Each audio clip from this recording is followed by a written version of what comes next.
Well, welcome back to our second installment of Cooler Than Hutton.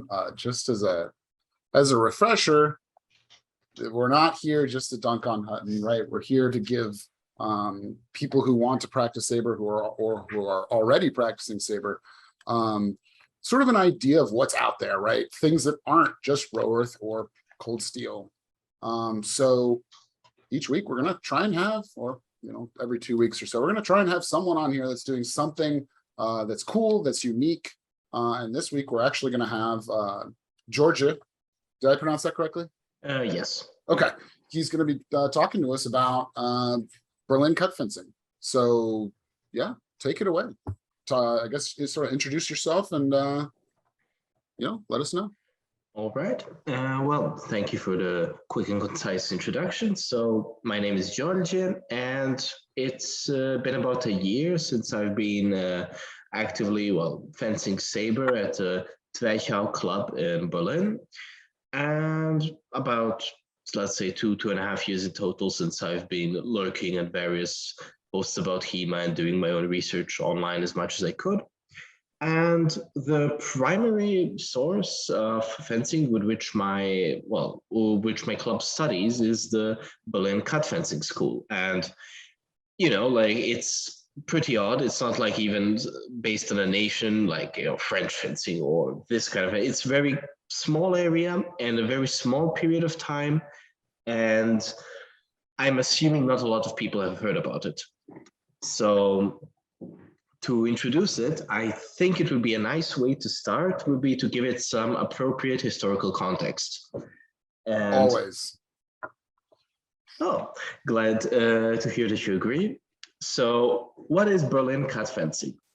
So in Germany at this time, you have you have other sources as well, but usually we have the Kreuzler-Roux family. They're Francois Roux, who was a Huguenot, which were, how should I say this, Protestant French people that were exiled by Louis XIV, and a lot of them went to Germany, specifically Prussia, and East Germany quite a bit as well. And his son then basically became a fencing master at one of the universities, and then his sons took on this whole deal of teaching fencing.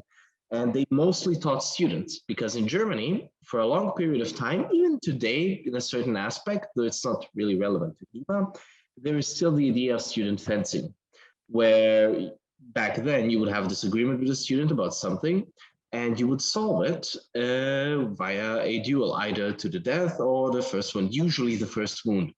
And they separated their fencing into Stoßfechten, which literally translates to thrust fencing, and Hiebfechten, cut fencing.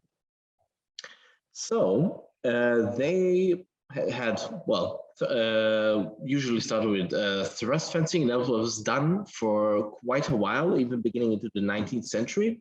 And then over time, they got numerous reports of students dying needlessly of wounds acquired during duels, because that sucks for everyone. Sure, the conflict is resolved, but then you have less students finishing their studies and less productive members of society. So they switched to cut fencing, which sure can cause a lethal wound, but it was easier to patch up than thrust wound. Keep in mind, this is the 19th, 18th, 17th century. So that's one thing. Isa, did you raise your hand? Because I saw some motion in your camera and I was just focused right on center. Oh, just water, never mind. So, but they mostly did fencing in the context of the student duel. And now what happened is, in order to understand Berlin cut fencing, which is similar, they tried to, one of the first treatises, or better said manuals, or I guess manual is a decent enough translation for Anweisung, is basically trying to establish something completely different. It isn't, it's very much a sister school, but it's in a completely different context. And to understand this context, we have to talk about Napoleon and the gymnastics movement. So the gymnastics movement, or in German, the Turnbewegung, was a movement that started in about 1806, 1807 by a guy named Ludwig Jahn. His whole idea was he was a politician and, well, student of pedagogy, and his whole thing was education needs to be available to everyone.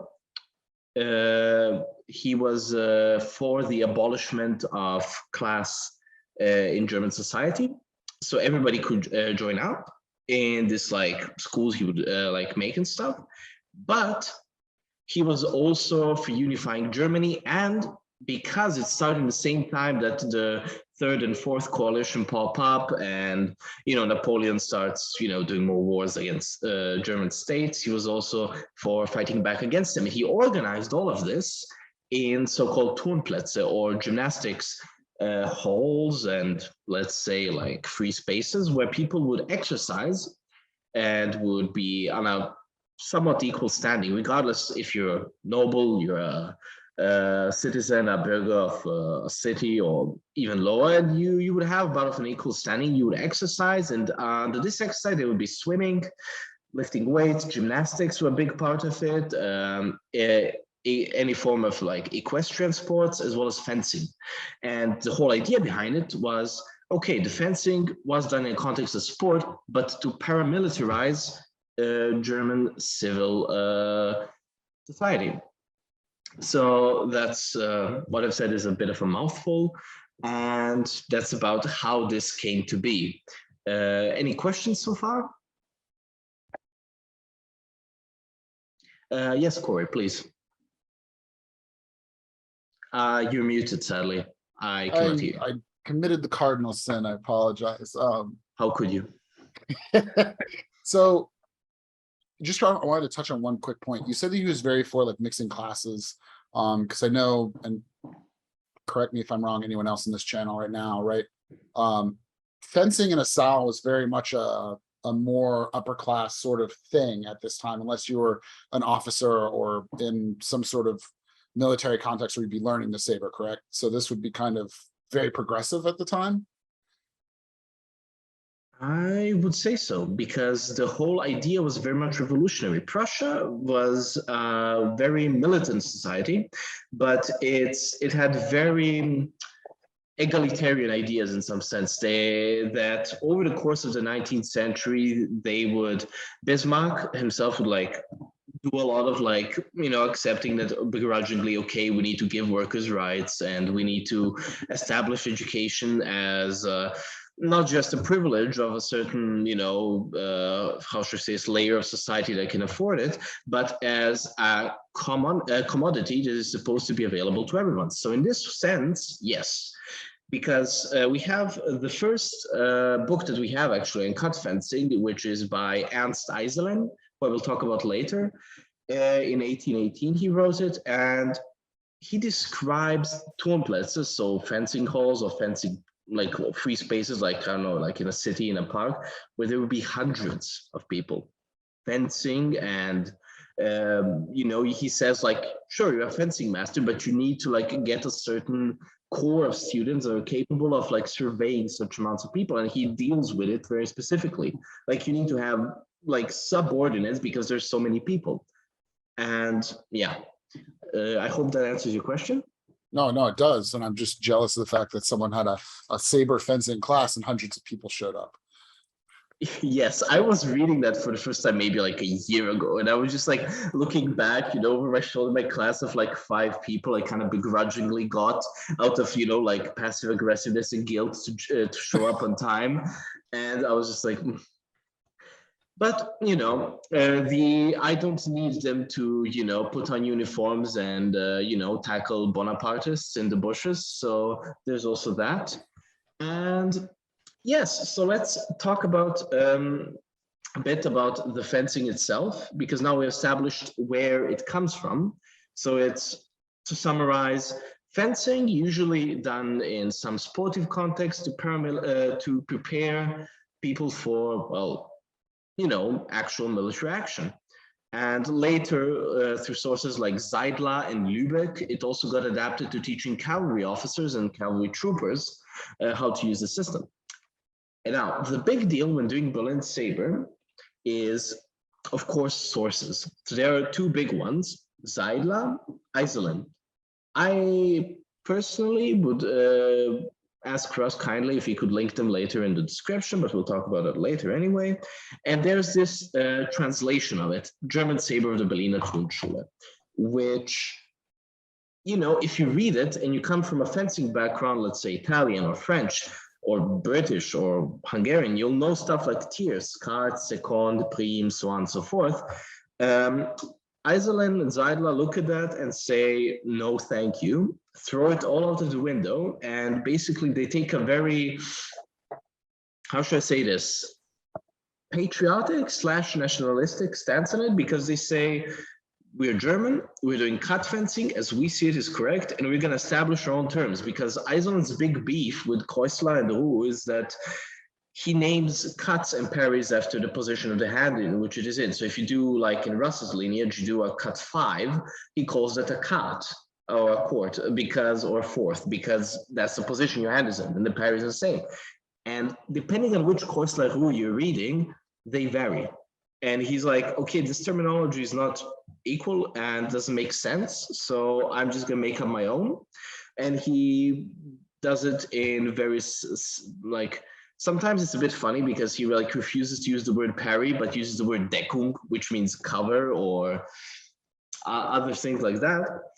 And the way it is actually done is it's a very, how should I say this? If you're coming from a different fencing range, it's a bit counterintuitive. As in, you're on guard, you have your back foot, you have it bent like 90 degrees to the side. Your forward foot is 45 degrees to the outside. And as such, you're not as profiled. Then, however, he wants you, of course, your knee follows your toes, your shoulder and your arm follows the toes as well to the side. And then instead of having an engaging guard where you have your point forward, more or less, depending on which choice you're doing, he pulls it back.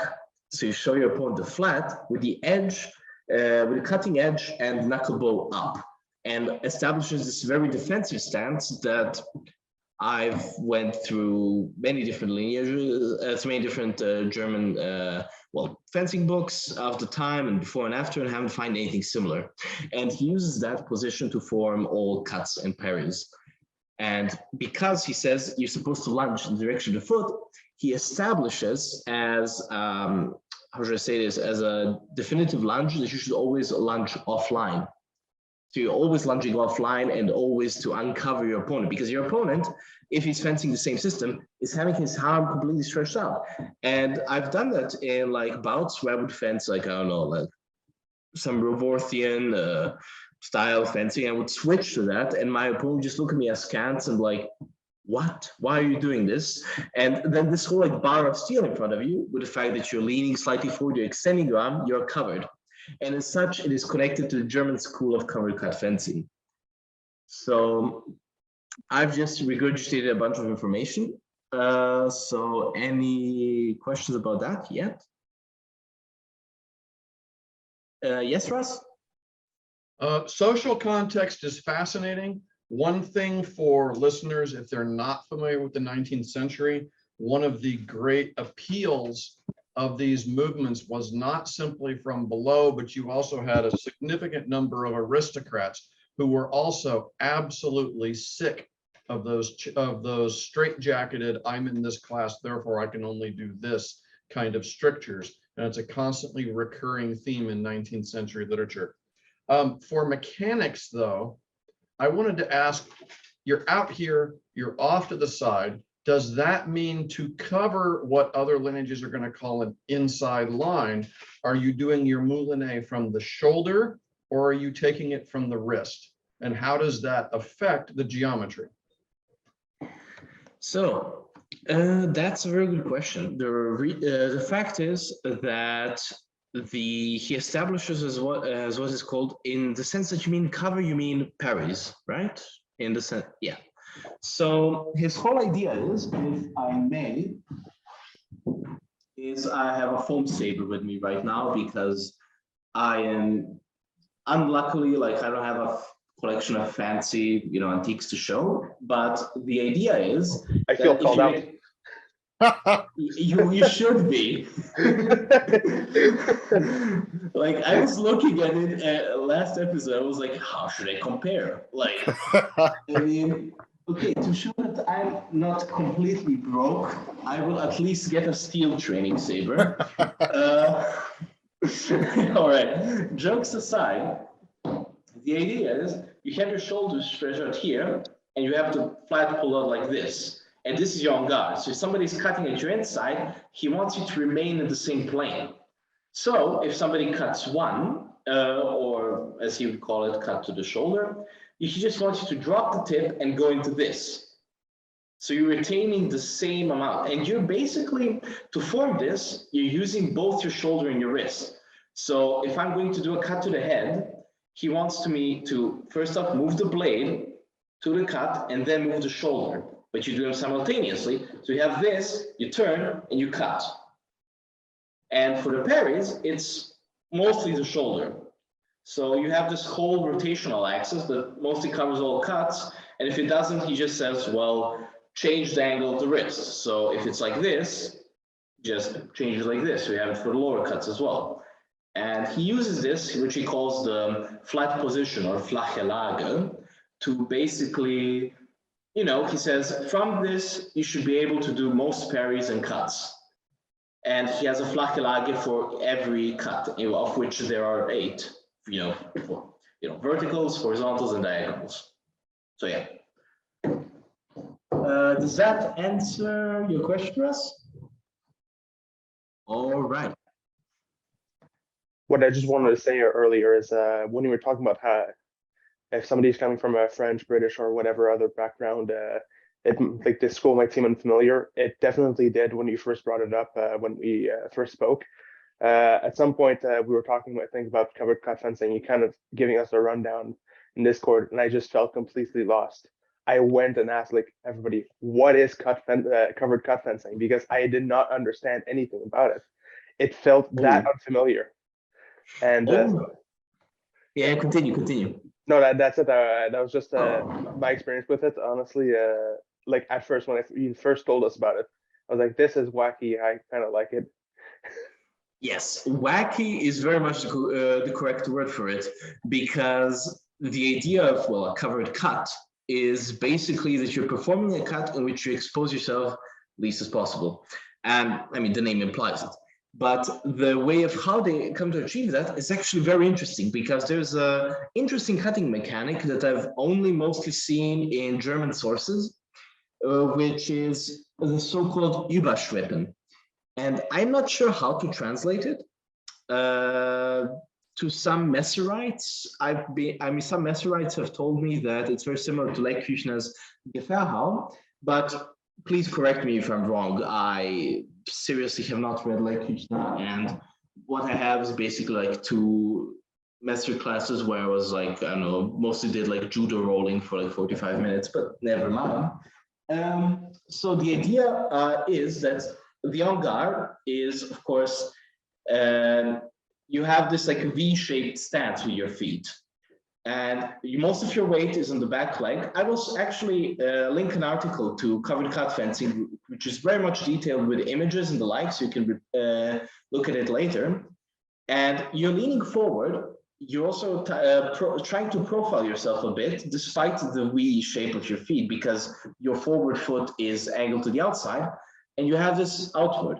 And so when you come here to perform a cut, and you're going from what he calls the flat position into the sharp position, because this is where you perform the cut, he actually wants you to loosen your grip on the sword, which is a bit odd, but the idea is that you can perform such a cut that if your opponent parries, that you can hit over it. And you can, because your grip is so loosened, you can actually perform this cut even at an obtuse angle with your wrist, which is kind of bad if you're gripping hardly, but that's why most of the training tools actually had those like lever loops in which you put your fingers.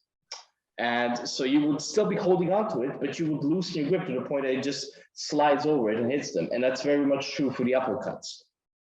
So, I mean, downward cuts, uppercuts is the place from which they originate.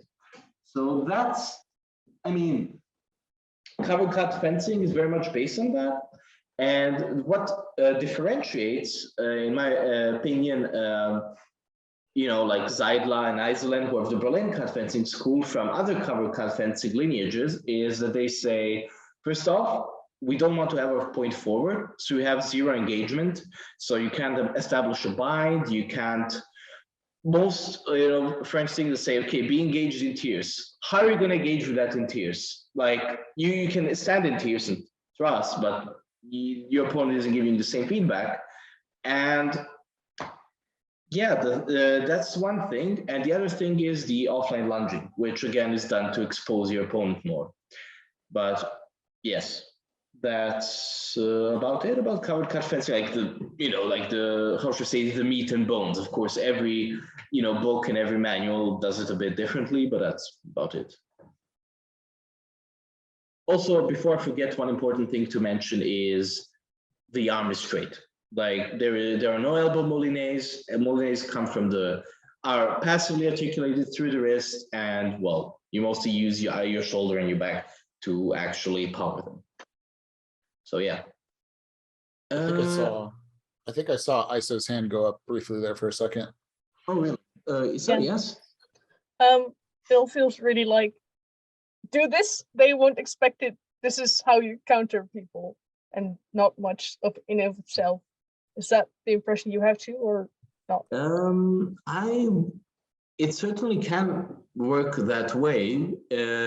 People won't expect it to do it, but in my opinion, it offers a very much cut and dry system, because this is not really long. Like the treatise from Zeidler, which is for cavalry officers, which is a bit on the simpler side, is like 30 pages, and Iserlohn is maybe 50 pages. And they give you some idea, like they teach you basically a complete system. They teach you, first off, all of the so-called long covers, or parries where you are trying to be covered with the whole blade, which are usually the parries that resemble prime and seconde in other systems, but with a flat facing forward. Intricate system of best ripostes and responses to different ideas, and it offers you a whole system that is short to the point, is very much on the defensive, because the best thing you can do, because the first time I fenced my instructor in the system, and he's been doing it since 2014, he would just stand there and he would just wait for me to do whatever it was that I thought was cool and smart. And because he was in such a defensive position, I was pretty much on the defensive myself, because I was so exposed.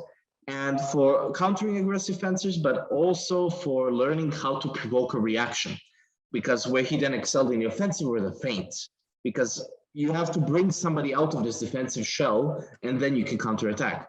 And yeah, so in my eyes, if you just view it as a, how should I say this, defensive equivalent of a party trick, that's not really the point. No, I wasn't thinking party trick, but more like the Napoleon problem thing. They fence in a certain way because French school is sort of one thing. That they're like, yeah, fuck this, we're gonna do something different that they won't expect and works against them. That's not the way they phrase it completely, because you have to keep in mind, people are taught thrust fencing parallel to this, mostly in the Keusler school of thrust fencing, with which I'm unfortunately not as familiar, but there are other fencers in Germany who could, with some convincing, probably join this video series and give you an earful. And the thing is, the first book that we have on this from Iserlohn, he expresses not disappointment with Italian and French fencers. He says their thrust fencing is excellent, and we should admire them, and we should learn from them, and adapting it is great. He takes umbrage with German fencing schools and fencing masters who say, well, thrust fencing, cut fencing, they just all mash them together, and he's dissatisfied with the result of them appropriating French terminology and Italian terminology and basically creating, in his eyes, inadequate systems. If anything, he has beef with considerably. At least that's my take on it. because I can't think of any other lineages where at a contemporary time where his complaints are accurate, but he doesn't name them, which I think is a shame. Markus? Yes, I have a question. So, can we talk about the translation? Because I have to. And another question while we're at it: is it true that Jeremy Saflick translate flaches Lager as flat Lager?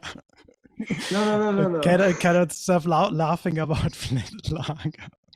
No. Yeah, Russ, I see your question and I will answer it after I answer Marcus's. So I have the book right here. So flache Lager, despite the joke, which is hilarious, flat lager, he translates flat guard. But good. However, I will keep one thing in mind, because whether you like the system or not, if you want to read it as an English speaker, this translation is basically the one shot you have. And the thing with it is that Steflik takes an approach in translating with which I personally do not agree, because he will explain a term and translate it, but then instead of using the translated term, he just always keeps the original German term.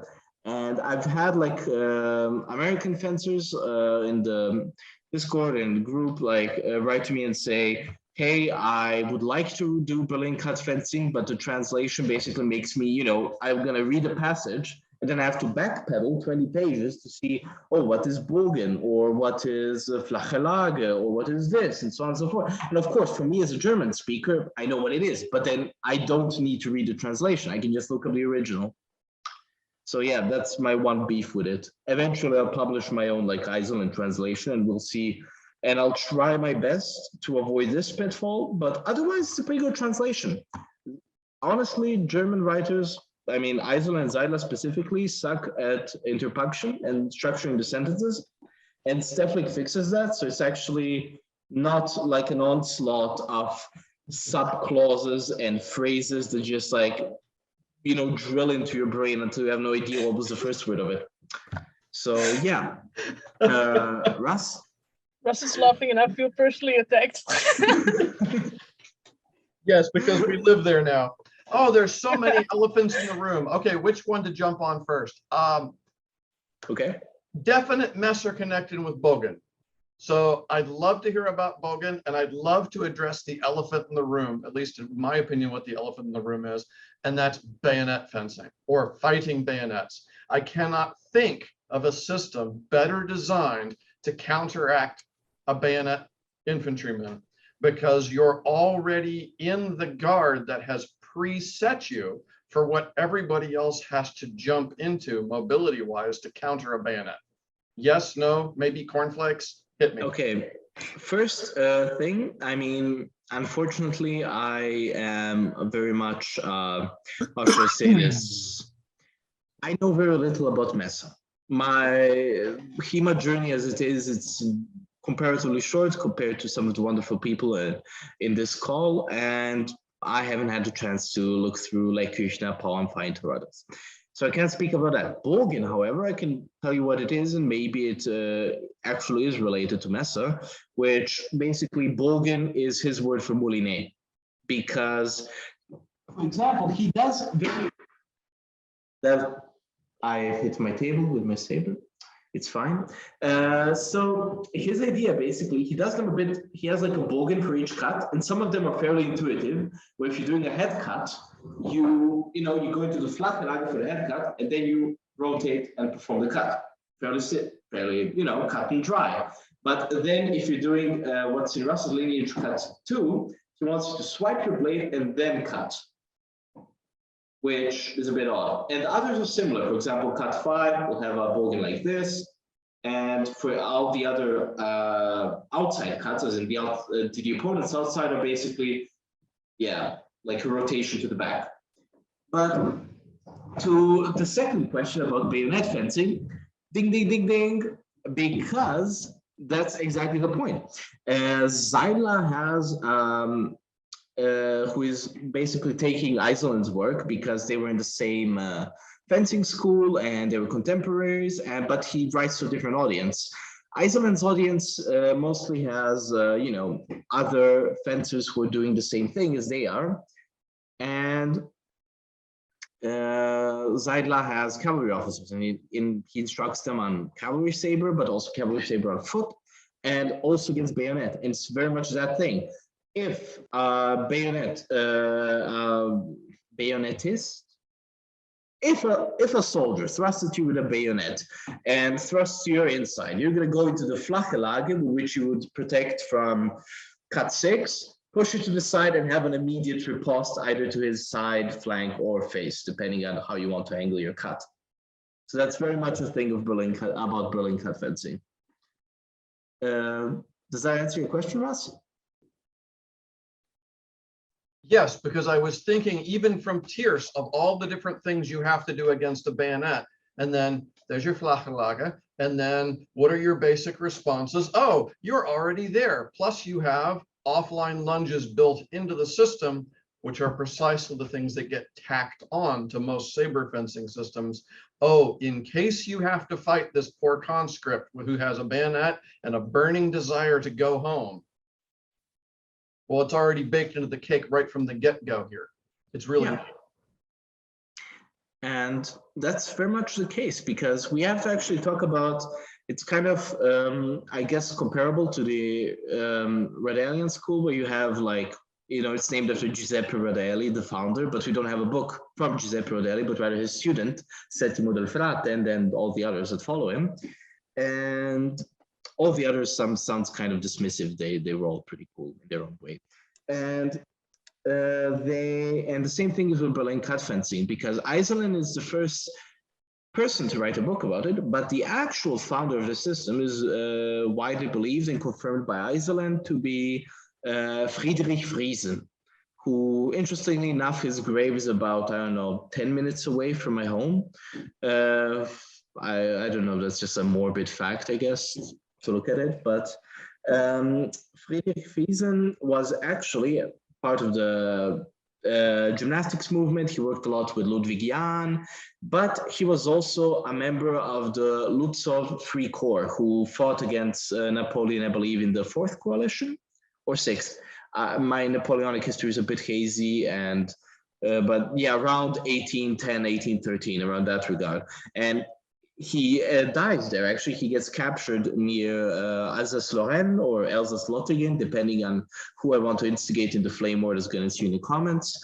And yeah, gets captured and killed. But yes, it was very much designed with, fighting conscripts, fighting French soldiers, so on and so forth. It even has like a small text on how to fight with a palache, because the thing is, from this guard is that you don't, because they were fighting with Blücher sabers, which are basically like the light cavalry 1796 British saber, except that the guard is a bit bulkier. And pretty much the same thing. And because you're in the avant-garde like this, you don't have to really shift your hand that much to protect, your outside line, in the sense, like this upper quadrant, so to speak. The curve does it for you. Because the palache, by definition, has a straight blade, and their palaches most certainly did, he said switch from this to this. So you have basically a prime, hanging guard, maybe second, depending on how you look at the illustrations. I would say it's rather second, but basically it's a high hanging guard. And from there, then you perform all the Bogen and the Flachelagen correspondingly. So yeah, it was very much a militant system designed to, of course, fight other other swordsmen, but also, conscripts with bayonets. So, any more questions? Yes, Francois? I've got 2. Okay. The first one is I went and pulled out this antique, I think it's an academic fencing saber, right? And I wanted to ask you, I'm going to bring it closer to the camera so the people can see here. You can maybe see it has like this interesting grip there where you've got the shaping that goes down to there and then goes back up there. Mhm. And I noticed when I cut with it, it very much wants to go cut in the same way that you mentioned earlier. Yes. I wanted to ask you, does the kind of fencing you're talking to us about have any relation to this? Yes, actually, that's a very great introduction to talking about what did the Berlin cut fencing school actually fence with. And the thing is actually, while you're correct in the assumption that the covered cut fencing school did in fact, you can see it in a lot of illustrations that their sabers have this thumb, how should I say this, indentation that allows very much to do this whipping motion in which you just basically launch the saber over their parry. Interestingly enough, although the Berlin cut fencing school does describe and names Überschwippen in the same terminology that the covered cut fencing school does, they, however, want a completely grooveless guard. Like Iserland says, he basically, like Zeidler, who's doing for the cavalry officers, he's a bit lazy in describing the fencing weapon. He says quite literally, don't make it too stiff, don't make it too flexible, not too heavy, but literally like that, but doesn't give any specifications. And he's basically, yeah, just make it like the service sword, but add extra bars for hand protection. But Iserland, and this is where the fun starts, gives exact measurements and weights and, well, the design of the thing itself. So first off, the grip, he wants it completely round, which I'm not sure I understand why. You'd think that for a cut fencing oriented, you'd want it to be slightly oval shaped so you can, you know, align the edge more easily. He also wants a blade that is exactly, well, not exactly, it's about 4 Spannen, which is 4 spans, which is about 80 centimeters, but that weighs exactly 350 grams. And he wants, just like the one that you presented right now, and thank you very much, this is exactly the moment where I become envious of the fact that you have so many cool swords and I do not, because they're relevant and they're relevant to the discussion. He wants like a similar configuration where you have like multiple bars that protect the hand. And he also, interestingly enough, this is where they differ in the grip, that Zeidler says hold it like this, where it's your bog standard hammer grip, so to say. And because Iserland's saber is, okay, you have these full bars, you also have a cross here. And he wants you to have it, to finger it, and still keep your thumb here on the outside. And then when you perform the stripping motion, this is where you do a handshake or, you know, like thumb up guard, so to speak. And here's the fun part. So he gives weights. And there's this wonderful article that was linked in the last video about the different fencing sabers, mostly in the Italian tradition. And they're around, let's say, the 400 to 600 gram range, with some exceptions below and above.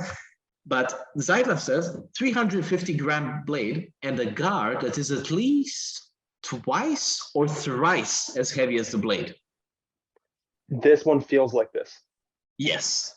And yeah, I'll be honest with you, in this regard, my club has been a bit lazy because we can't go to every student and be like, okay, you want to fence with us? You're gonna have to buy a blade, you're gonna have to buy a specific guard and grip, and that's gonna cost you basically, you know, you can buy 2 sabers with it.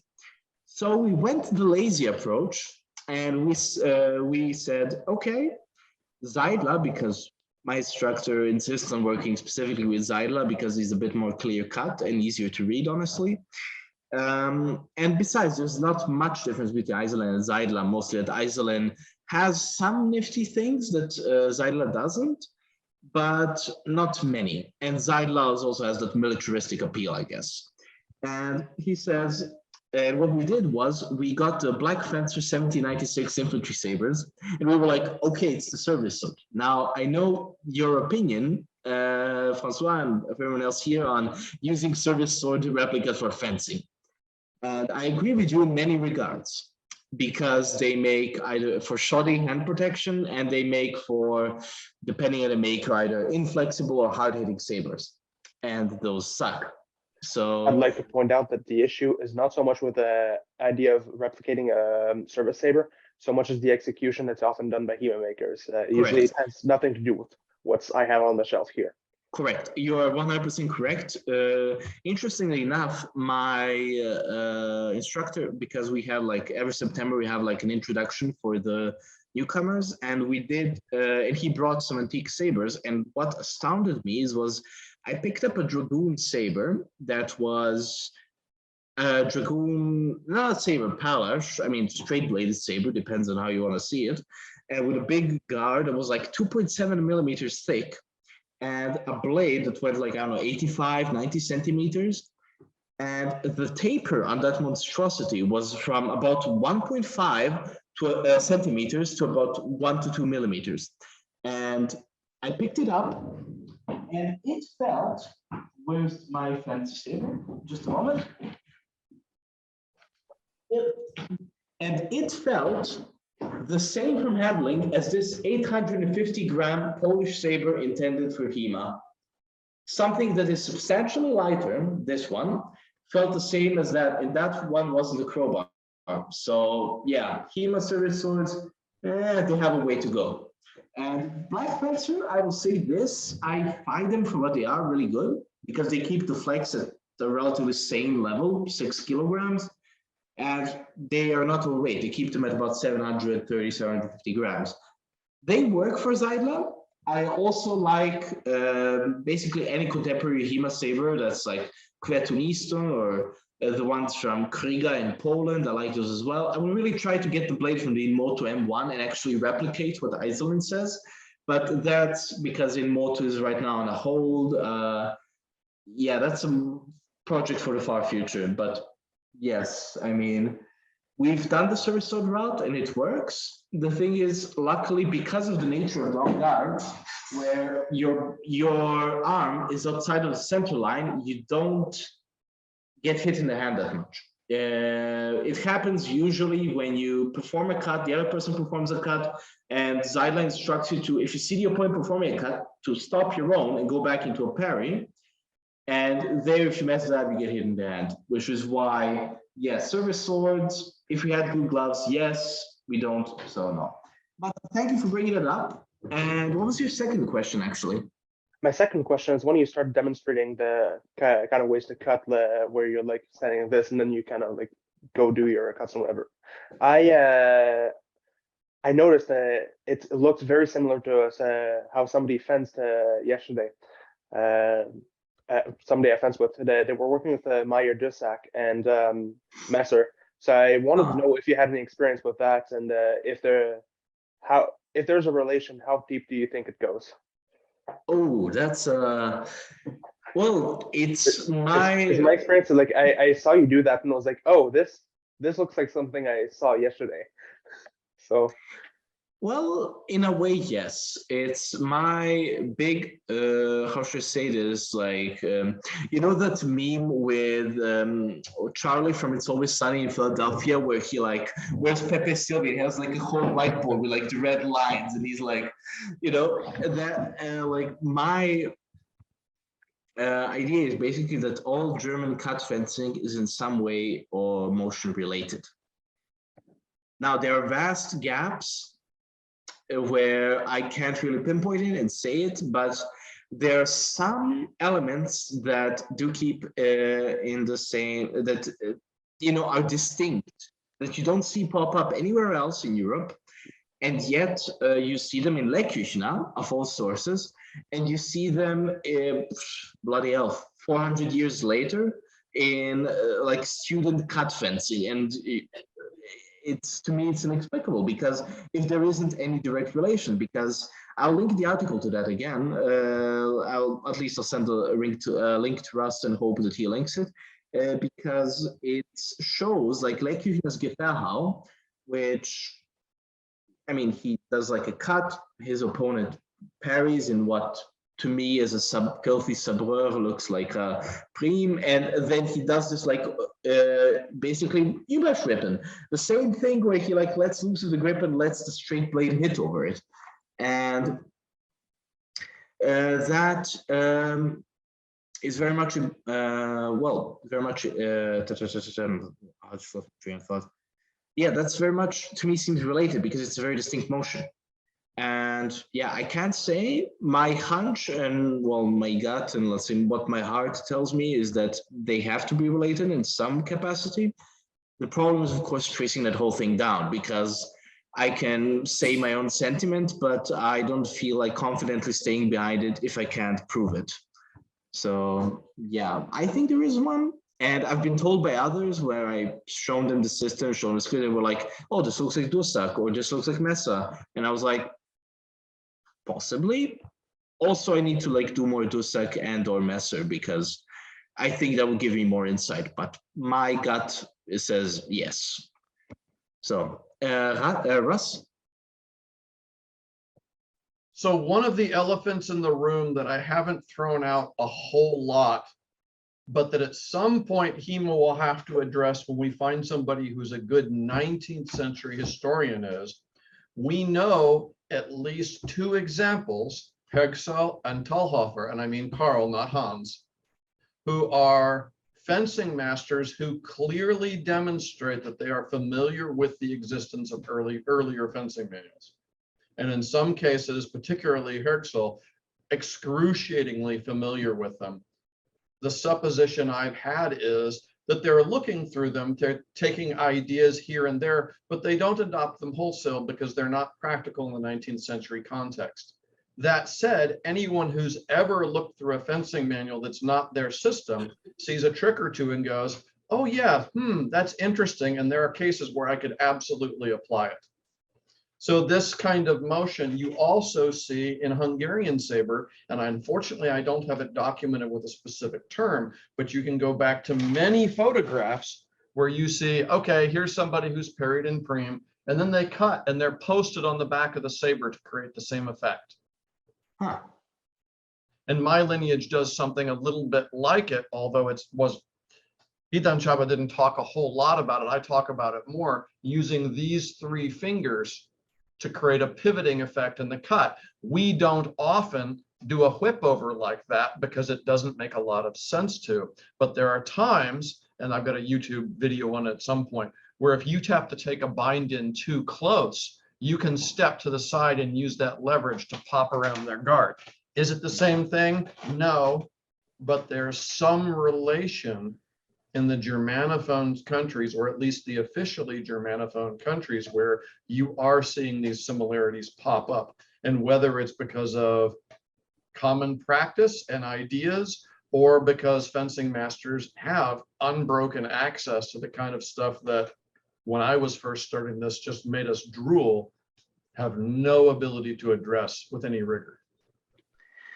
Well, thank you. I genuinely didn't know that there was a similar motion in Hungarian fencing, and yeah, I would be inclined to agree with you. It's for now. I mean, I guess you could argue that for me personally, where it gets, I mean, to get a contemporary example for Iselin would be to say that the way that the Berlin cut fencing school was formed, as in not the organization, but the way of fencing, is that basically Friedrich Friesen, Iselin, and a bunch of others formed a secret organization, fencing organization, where they were extremely nationalistic for the unification of Germany, very politically motivated, but they also exchanged fencing ideas, and then they got their own system, which they then went to different fencing competitions of their time and basically fought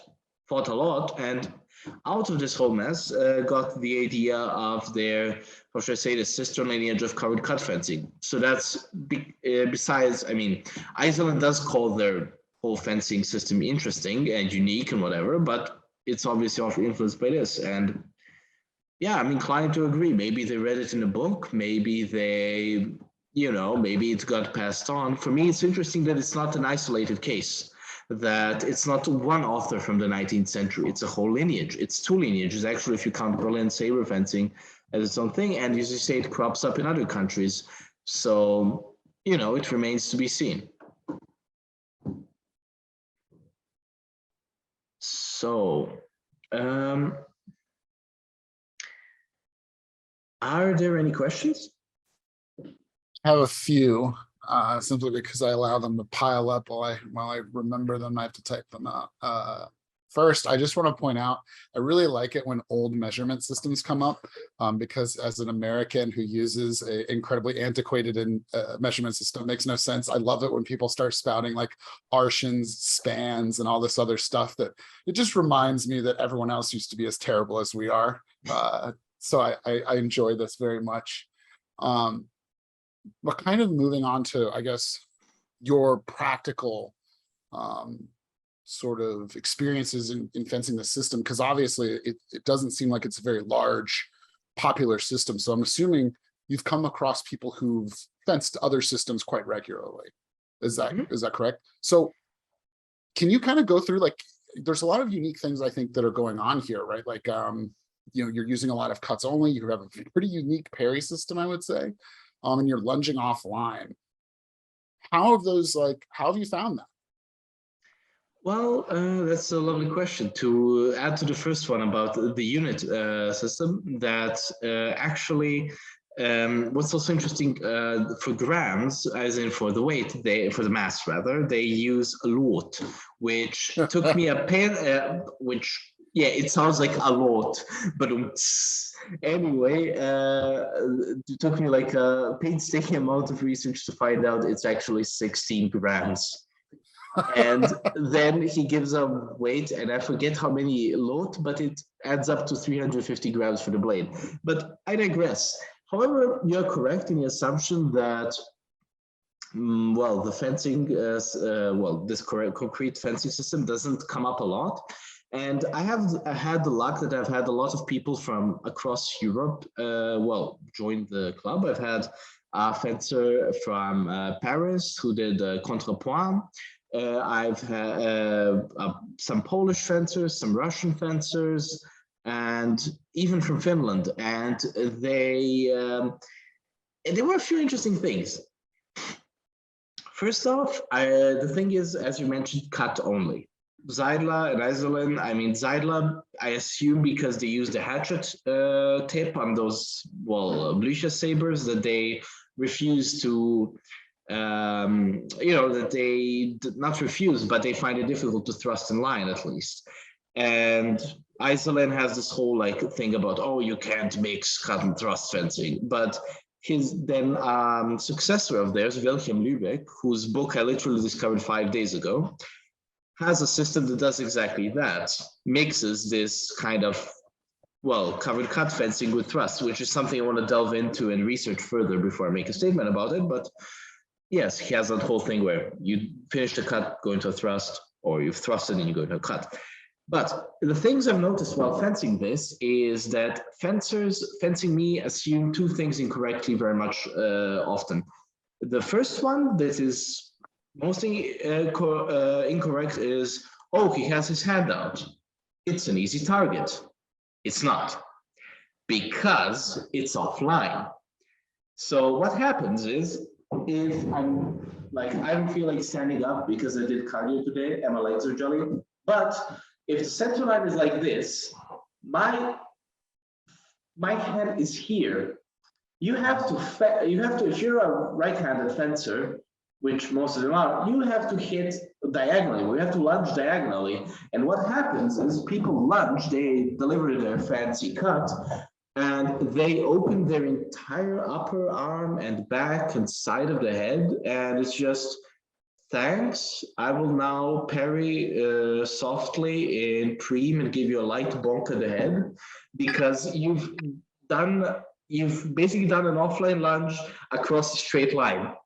Which, I mean, across the center line, more or less. So you've taken a longer path to acquire a shorter distance, and you basically expose yourself doing it.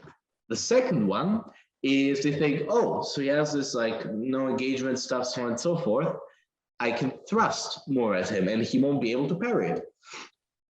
The thing is, in a way, yes, because the one drawback of this like flat guard is that it's very hard. It's harder to judge distance when you don't have like the saber giving you a certain gauge. You kind of have to get used to it to, well, judging it on your own. And sure, if I mess up the distance and my opponent, as I mean, I've had this wonderful contrepoint fencer, and he just, you know, I don't know, chuckle to himself, extends with a lunge and like hits me like with a thrust in tears, and I'm just like, oh, I was too close.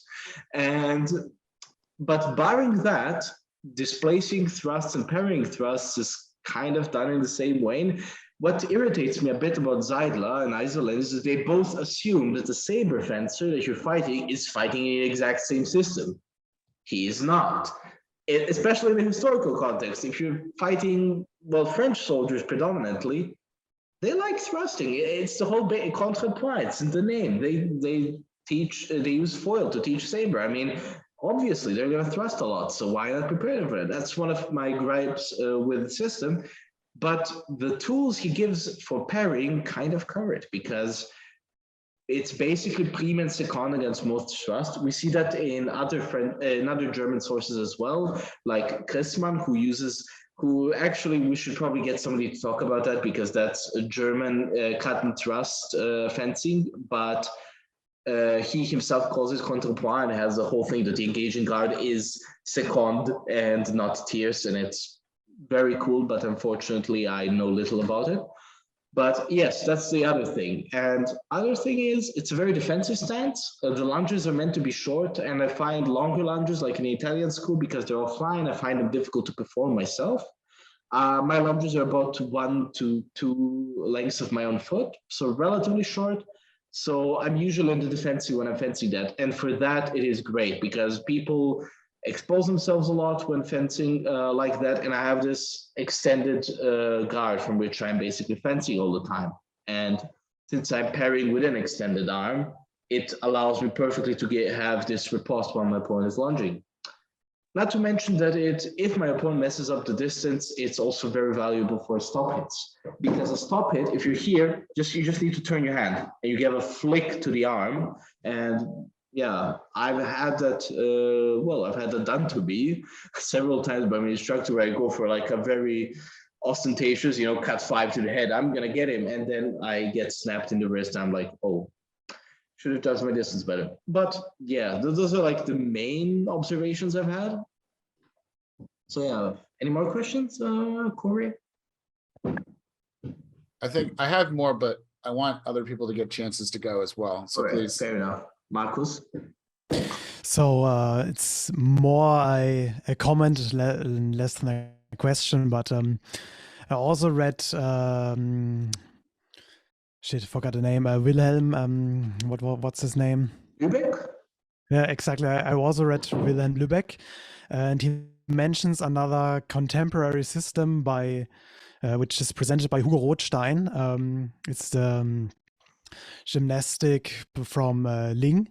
And one thing I always find absolutely amusing when fencing manuals completely shit on other manuals.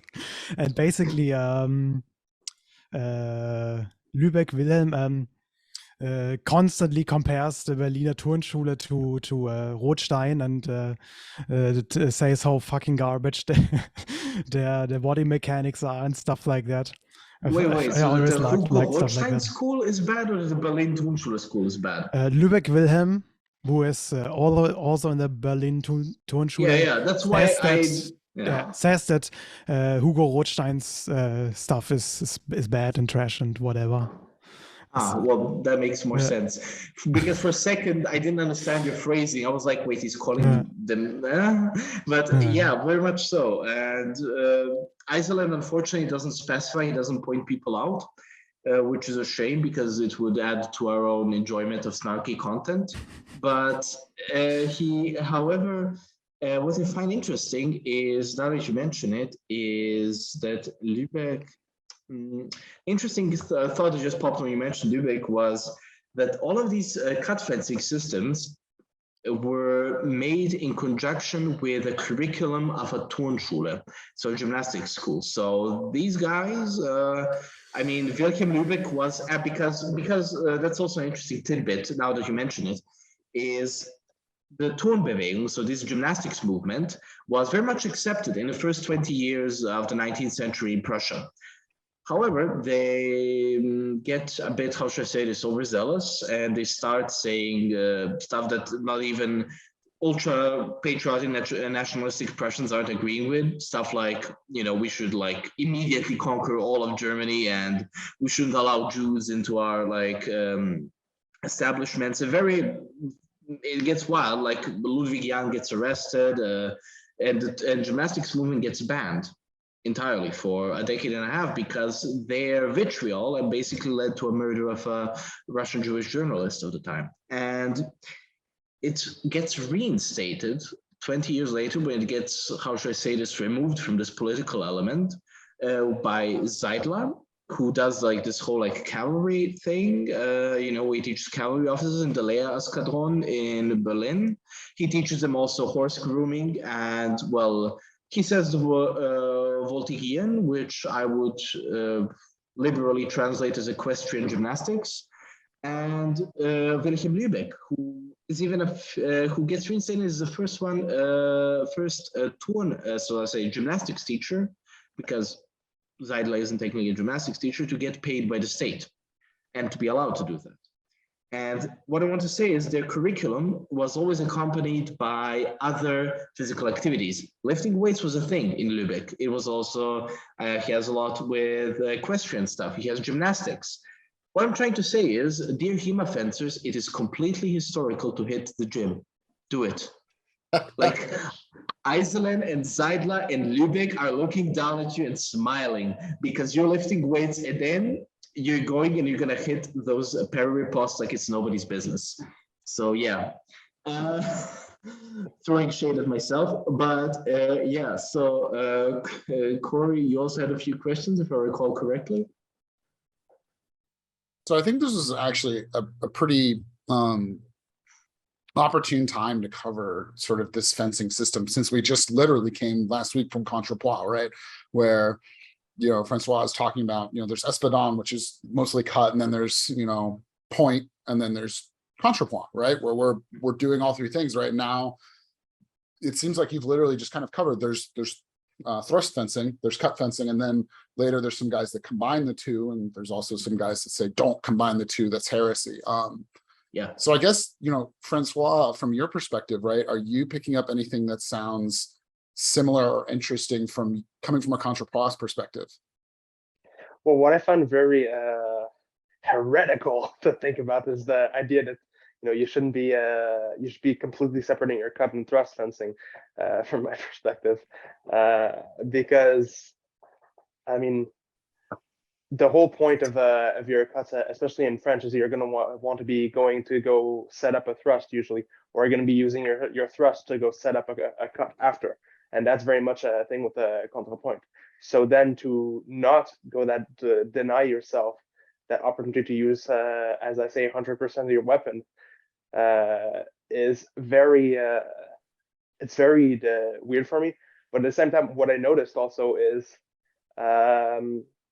I mentioned earlier how I was fencing somebody with the Dusak and Messer, and I was like, is that related? Because I felt, looking at the Georgia demonstrate some of the parry guards, whatnot, it was similar. And at the same time, I still see some value in it because I never worked quite as hard for a touch as I did yesterday, fencing somebody who fenced in similar fashion to what Georgia mentioned, like showed us earlier. So at the same time, so it seems very different to me, but at the same time, I'm just like, okay, there has to be something to this if they decided to go and separate their cut and thrust fencing entirely. So Georgia, from your perspective, right, from last week, right, is there anything you would bring up that you found interesting from your perspective looking at Contrepoids? Very much so. In fact, what I found interesting is that while French fencing does indeed have these distinctions, as in they separate their fencing by blows as well, they do not, as in well, point literally being Stoßfechten, contrepoint being Hieb und Stoßfechten, Espadon being Hiebfechten. Basically, you know, they're not the same schools, of course, they're different, but it's the same terminology for the same idea. But where they differ is that French fencing doesn't really care about what weapon you're using. It doesn't, it's if you're just thrusting and you're using a sabre or a palash, that's point. And Germans, I mean, very specifically Berliners, will see this and go, okay, Stoßfechten, you do it with a Stoßrapier, which is German for foil. I mean, at least contemporary German, now they say Florette like everybody else. And they say cut fencing, you can do cut fencing with a palash, where they make, they say the weapon is like this, so you have to make adjustments to the system. And they say cut fencing with a saber. These are different. I highlighted that a few minutes ago, where the engaging guard with a saber, because of the curve, the tip automatically goes up and protects you. With the palash, you don't have the same thing, and they don't want you to like overturn your wrist to have like a higher guard. They push you simply into a hanging guard. And the thing is, however, both of these approaches, what Francois has said about his encounters with people who fence like this is, I've had similar outcomes on my part, where sure, I have a more defensive stance, but I also had a moment where it was quite a while ago. I was fencing this contemporain fencer, and he did the pretty much bog standard cut 5, and then as you make contact, you turn the blade so you get a thrust into the opponent. And I parried that with this hanging guard. My parry was a bit shoddy. I bent my arm, and I just saw it like go into me, and I was like, huh. Should have backed away at that one. And it's always about being aware of each other's differences, because the thing was, Berlin saber also, or Berlin cut fencing, doesn't really, how should I say this? Like if you pick up something like Louis Rondel, that's a bit intimidating to me. It has a lot of theory, a lot of foil, and this foil is good, and it's good material, and it prepares you for saber fencing. But Berlin saber doesn't have that same amount of, should I say, refinement and variety in approach. It has cuts, it has parries, it has feints, it has stop hits. It has some cutting motion with Schwippen.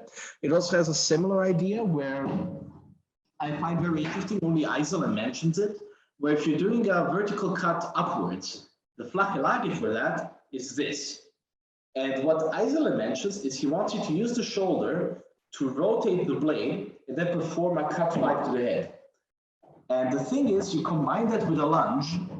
I literally had my parry blown through 5 times in a row by that, just because I didn't know how to respond to it. Like, even if when I knew it was coming, I was a bit overwhelmed. Of course, I'm not really that great of a fencer. I've only like 1 year deep into my fencing career, but still, in its simplicity and its staunch reliance on these like few ideas, it has an idea of how to approach stuff. And of course, because of its limitations, Berlin cut fencing fencers need to be mindful. Cut fencers need to be mindful of, you know, people doing stuff you don't expect. And it takes some level of adaptation on both sides. So I would agree with Francois. It's very much a challenging and fun experience, which is why this series is good. I don't want to go to I don't want to like, you know, get a trip and go to somewhere, I don't know, like a tournament like 200 kilometers, 500 kilometers away, and then find out, oh, they fence exactly like I do because we all read the same source. This is exactly the beauty of it, the interaction. I got so tripped up when I first saw this stuff, you know, the whole this, and then like you could go to your whole thing you were demonstrating. I got so tripped up at first. I hadn't.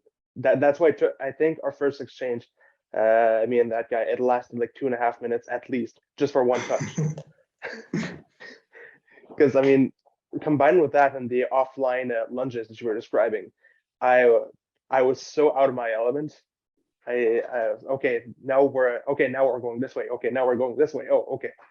At some point, I had to just realize, okay, let me just follow. Let me try to make this much more familiar, much more straight line, and then I can start working a bit with my thrusting. And it took us a good long time to just figure each other out and be like, okay, I think we're both like, okay, this is different. Yeah. It's familiar but different at the same time.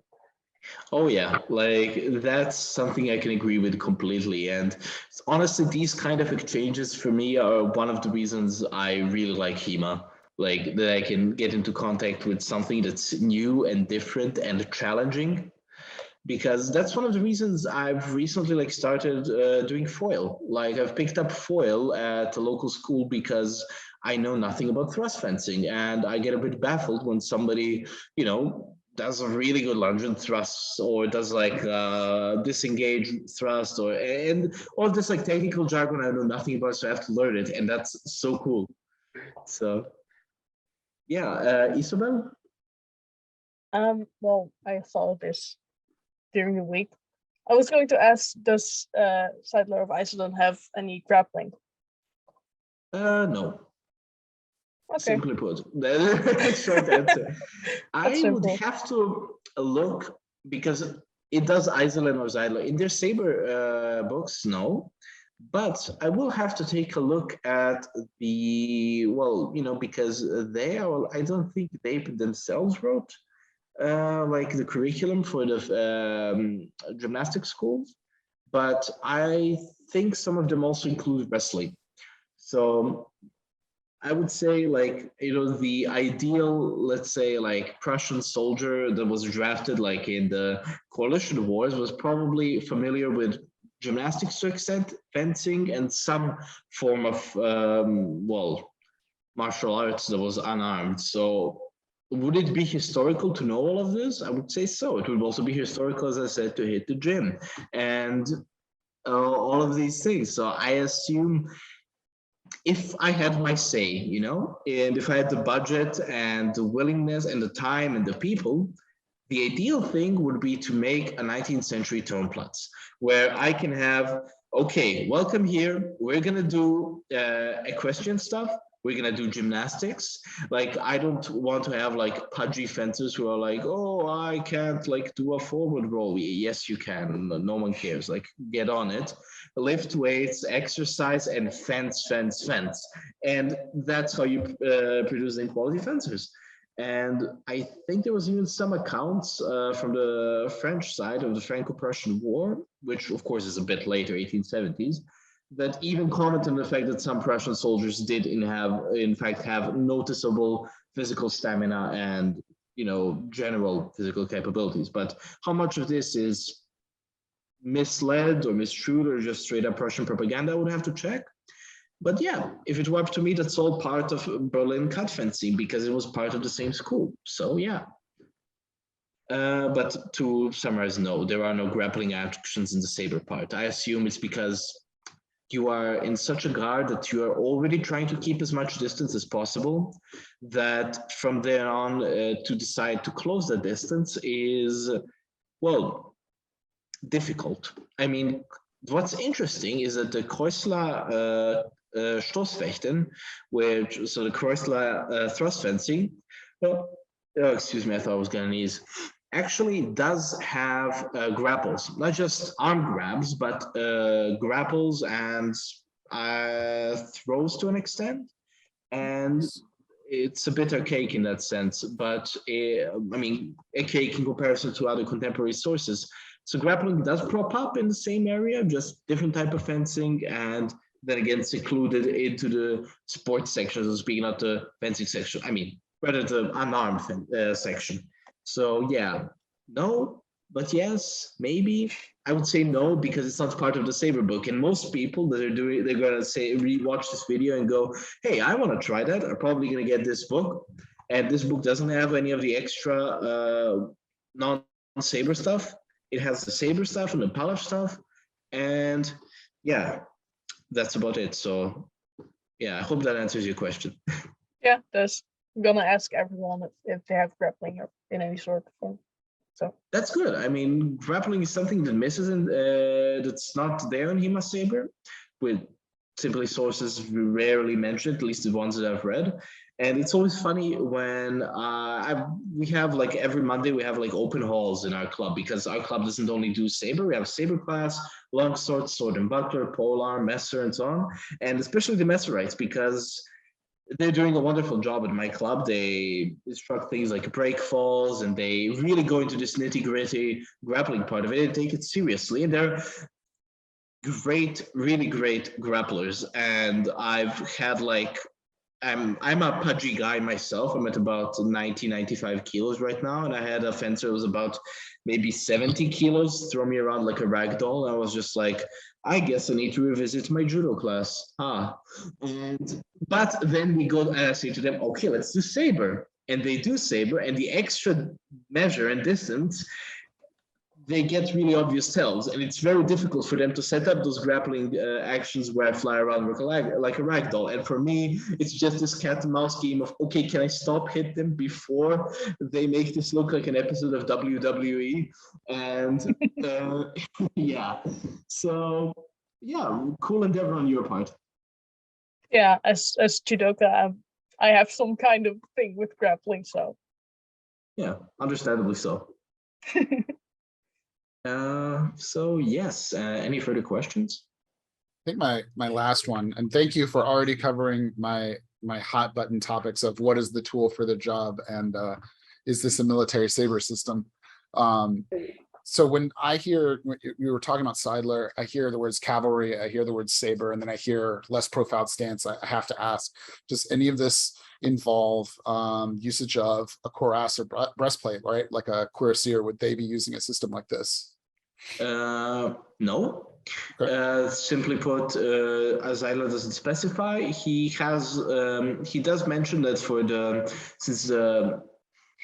here's a fun fact. I said the word palash when talking about Seidler, but however, the word he uses is cuirassierdegen, which is degen being another word for a straight cut and thrust sword, which you can add to your, word salad of spadroon, back sword, palash, and so on and so forth. And yeah, he has that thing. He says like, yeah, if you're approaching, if you have somebody who's wearing a kiras themselves, keep that in mind.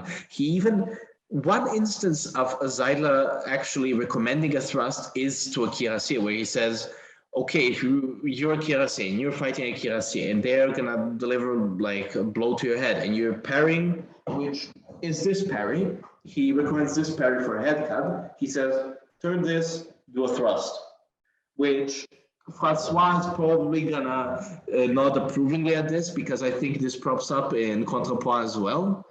I might be mistaken, but Yeah, parry yeah. and preem and sorry. Oh Yeah, parry and preem and then thrust, basically. Yeah, pretty bog standard, and that's the one actually exemption. But yeah, the profile stance usually the non-profile. I mean, he does say to profile the stance, but he also doesn't keep the feet on the same line. So it's kind of semi-profile. At least he tries to say, keep in mind, don't stay with your both shoulders square. Try and be as profiled as you can be in the stance. But yeah, most cavalry officers at that time that were under Seidler, they wore box standard uniforms, no breastplates as far as I know, and the service sword was the Blücher cavalry saber. So yeah, there's also, if anybody's interested in Blücher cavalry sabers, there's also a wonderful article by somebody on the SBG sword forum where they take this sword and just like follow it through the 19th and the start of the 20th century. And what's funny is that they keep the same guard for all branches of army that have to use a sword, like artillery and infantry and so on, but that they change the blade then, because artillery doesn't need the same blade as a cavalry does. They need something thinner, something more with a point. But the cavalry saber, the Blücher saber, which is the M1811, which is the copy of the 1796, remains that way up until the 1870s. So, or at least gets produced until the 1870s, as far as I recall. So yeah. Yeah, I hope that answers your question. I went off a bit about a bit of a rant there. I'm sorry. No, that was perfect. Context is king. All right, good to know. So, any further questions? Not for me. All right. I assume that if any questions pop up right now, just say so. But to conclude, if this has, made Berlin Sabre sound appealing to you, I'll just summarize it again in a few words. Offline lunges, very protective defensive stance, and powerful cuts with an interesting cutting mechanic of actually letting your sword actually glide over the opponent's parry. And of course, it's Napoleonic saber to an extent. It belongs to the period. And if you're interested in actually doing this, congratulations. You have two options. You speak German, which bravo, Hut ab, and you can just get the transcriptions for free, which I will send the links to Russ. But if you don't speak German, there's this book, German Saber of the Berlin Turnschule by Jeremy Steflik. It's available on Amazon and Lulu, I believe. But it's also available in ebook format, and that's basically the only working translation right now. I have a bit of a pet project with translating Iselin, who is partially translated in this book as well. It's mostly it's all of Zeidler with some Iselin, but the spicy parts of Iselin that don't appear in Zeidler, and Zeidler takes most of Iselin's work and doesn't write it in a way that wants you to force yourself to stop reading, because I don't know what it is with German writers in the 19th century, but they think that interpunction is their mortal enemy and they must slay it. So they avoid that. But other than that, it's a pretty good translation, except for the part that the terms are sometimes left untranslated to, spread the spirit of we are a different school. We don't use tiers, cart, or whatever. We have our own terminology. I have personally mixed feelings on this. I like my translated books translated, but he does offer a lovely glossary of all of this. So yes, as for fencing sabers, honestly, you don't have to go the Iceland route. Getting a nice Mensur hilt like Francois showed, and the grip and the correct blade mass, it's fine if you can afford it and you have the time and patience for it.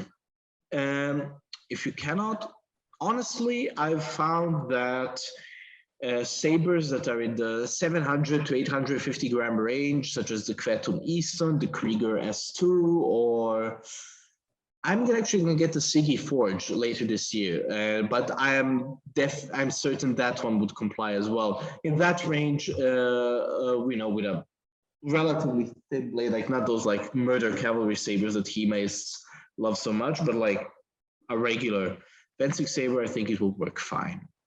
So yeah, that's about my closing statement, I would say. If there are any questions, do say so. All right, Corey, you want to bring us home since you started us off this time? Sure. So once again, we like to thank you for wasting another perfectly good almost hour and a half of your time listening to us babble about sabers and the things that bring us joy. As usual, right? We're not sitting here promoting ourselves as the God-given experts on any of these saber topics. We're not sitting in our high tower just bashing everyone, despite the fact that it is really fun to do that. So if we say something that you disagree with or that you want to correct, put it in the comments, reach out to us. If you make the case, right, we might bring you on and have you add to the topic.